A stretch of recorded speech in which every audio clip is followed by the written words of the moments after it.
It was the last class of the day, and I happily took out my phone to check the calendar.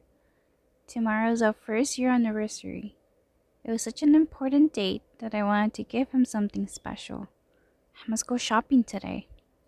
I sent my boyfriend a text saying not to worry about waiting for me after school and that I had some stuff to do. He seemed a little suspicious at first, but he didn't pressure me more. Right when the final bell rang, I jumped out of my seat and rushed out of school. I went to the stores that were close by and browsed around. I had an idea what I wanted to get him, something that we could share together, even if we were far from each other.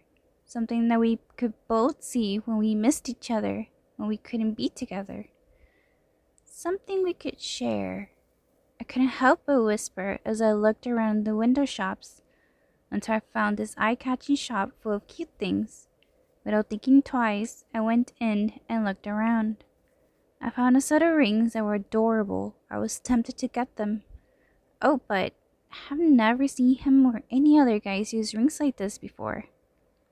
I shook my head and decided to continue looking around.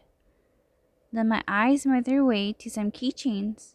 It was a heart-shaped one that would divide in half. One for him and one for me. My boyfriend liked using keychains on his backpack, so this shouldn't be a problem. It's settled then. I'm sure he'll love this. I grabbed them and took them to the front to pay for them until a pretty set of stationery paper made me stop. The paper looked thin, but the design of the roses on the top of the paper was so pretty, and to top it off, on the bottom it has silhouettes of two couples holding hands. This would be perfect for the letter I want to write to him. I grabbed a set and went to pay for them and left the store. I took out the paper bag that was holding my freshly bought things and took out the keychain that was clasped together. I'm sure he'll like it. I dropped it back into the paper bag and left home satisfied with my find. Once I got home and I took a shower, I brought out the stationery set I bought and put it on my desk. Looking at the empty paper made me reminisce about how me and my boyfriend got together. Before he had asked me out, I had a crush on him for the longest time. He was so sweet and kind. It's hard to just pinpoint just what exactly made me fall in love with him. I just found him to be someone special, that it never crossed my mind that someday we would be together. Until one fateful morning, I found a letter sitting on my shoe locker. When I picked it up, it was addressed to me, but didn't have the name of the sender. It said, "There's something I must tell you. Meet me after school by the big tree. Don't be late." It's all it said. The big tree. I couldn't help but ponder. Could they mean the one that's on the back of the school? I wasn't sure, but I didn't have time to contemplate since the school bell rang. No time to think or I'll be late. I quickly changed my shoes, tossed the letter in my bag, and quickly rushed to class. Throughout the whole day, I kept wondering who could have been the one that wrote the letter. My heart was beating fast because I knew it had to be a confession. I've never gone through something like that. But how do you say no? There's someone else I like already. Well, whatever happens, happens. No use in dwelling on it now. It was after school, and I gathered my things. Before I left the classroom, I went to check the window to see the tree I was told to meet that person. There shouldn't have been anybody there at this moment, but to my surprise, I could see the silhouette of someone standing there. I felt my heart skip a beat. I couldn't tell who could it be from the distance I was, which made me more nervous. I took a slow steps as I went downstairs, trying to buy myself some time before the big event. Changing my shoes and making sure I had all my things with me, I made my way to the back of school. The big tree was in view, and so was the person that was waiting for me. When I arrived, his back was towards me. When he heard my footsteps, he turned around, and to my surprise, it was a person that I had a crush on. My mind went blank. At that moment, he gently smiled at me and said, "I'm the one that left the letter in your locker. Thanks for taking your time to come here." I wanted to say, "No need to thank me," but no words came from my mouth, so instead I just managed to nod. "Well, you see, the purpose of the letter was, I must confess that I had feelings for you for a while now.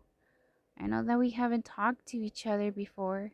We just bumped into one another a few times, but I found you to be so charming that I always found myself looking for you."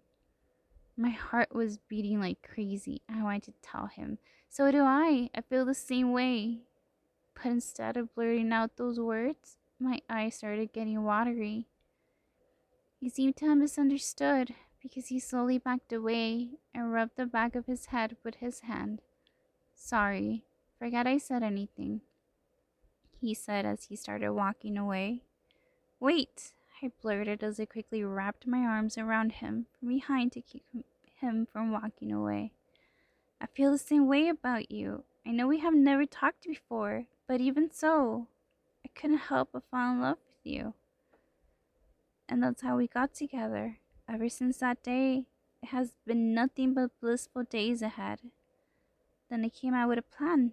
What if I did the same thing as he did? Leave a letter in his shoe locker and tell him to meet me on the same tree. With the plan in mind, I got two letters ready. One that would stay in his locker and another one that I would give to him under the tree. Once I was done with that, I went to sleep, feeling happy and confident with the surprise I had for him. It was the next day, and I woke up earlier than usual to sneak the letter into his locker before he arrived. Once I did, I quickly left to hide in the restroom until the first bell rang because I knew he would try to find me otherwise. How do I know this? Well, it seems like a girl left a love letter in my locker, but I can't seem to find her anywhere. Do you know where I could find her? Well, why wouldn't you just wait until after school? But what if I want to meet her, huh?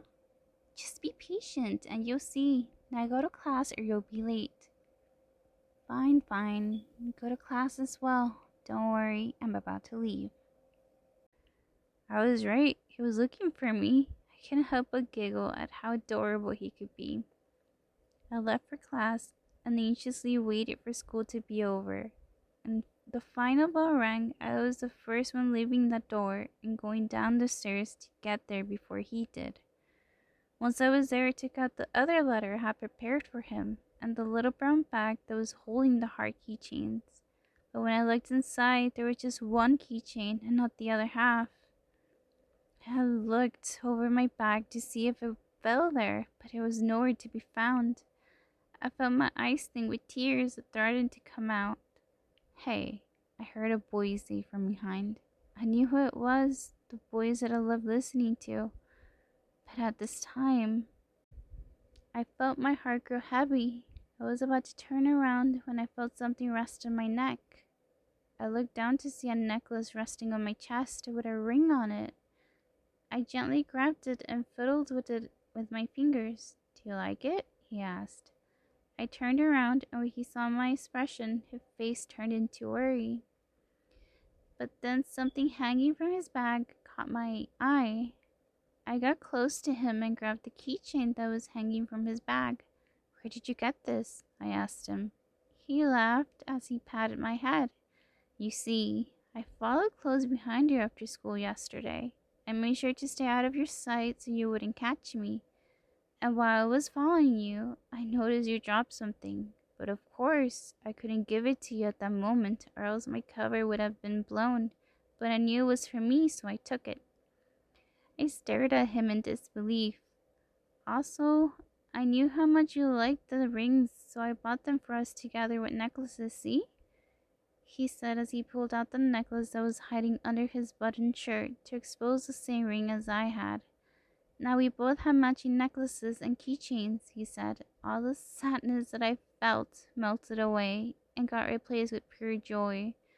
I gave him the letter that I was holding, and he gladly accepted it with a playful grin. He pulled me into a tight embrace and whispered in my ear, "Happy first anniversary, my one and only one." I couldn't help but bury myself in his embrace and said, and to many more that's yet to come.